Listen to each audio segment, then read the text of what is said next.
pola yang sama sebetulnya terulang ketika beberapa kali, apakah itu ketika awal sidang, sidang etik, ketika pertama kali datang ke Polda, itu sama. Yaitu apa? Masih menampilkan tanda-tanda bahwa dia itu tidak tidak bergeming oleh putusan yang diberikan oleh majelis hakim.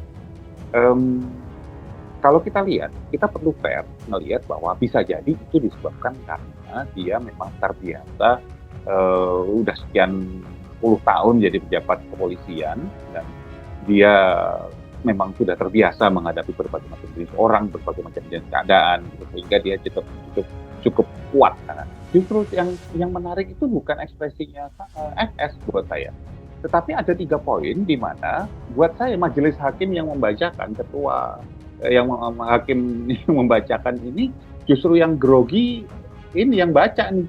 Satu, kalau kita perhatikan cara membacakan vonisnya tersebut kayak ngebut dari awal.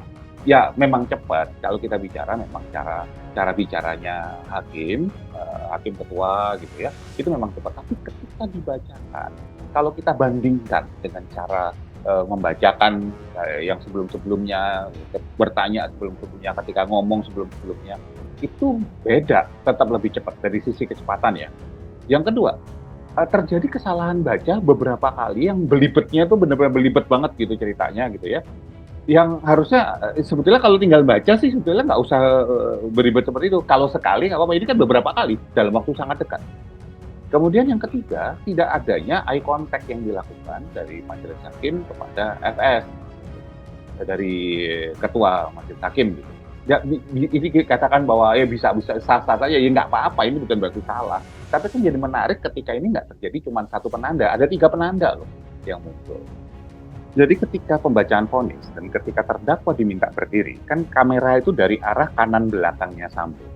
Ya, kita bisa lihat ketika seseorang itu dia shock, itu kan nggak cuma ekspresi wajah yang bisa dilihat, tapi ada namanya body expression, atau tubuh itu juga bisa bereaksi. Misalnya dengan gerakan mendadak dari gerakan kaki bergeser, atau gerakan bahu yang bergerak, atau misalnya tarikan nafas, atau gerakan jari jemari kemudian mengepal sebentar atau ketarik keluar sebentar. Tapi itu kan nggak muncul dari posisinya Sambo yang bisa kita perhatikan tentu saja ya, dari posisi yang kita bisa lihat. Itu tidak muncul. Dan ketika kemudian tadi, betul sekali ketika berjalan ke arah kuasa hukum, kemudian mengangguk-angguk, kemudian salaman, itu business as usual istilahnya, sama kayak sebelum-sebelumnya. Seolah-olah satu, tidak terkejut atas vonis ini, atau kedua, bahwa vonis ini bukan vonis maksimal yang kemudian bisa membuat dia gentar gitu. Nah itu menarik, makanya saya katakan kita perlu untuk terus kawal berbagai macam proses berikutnya.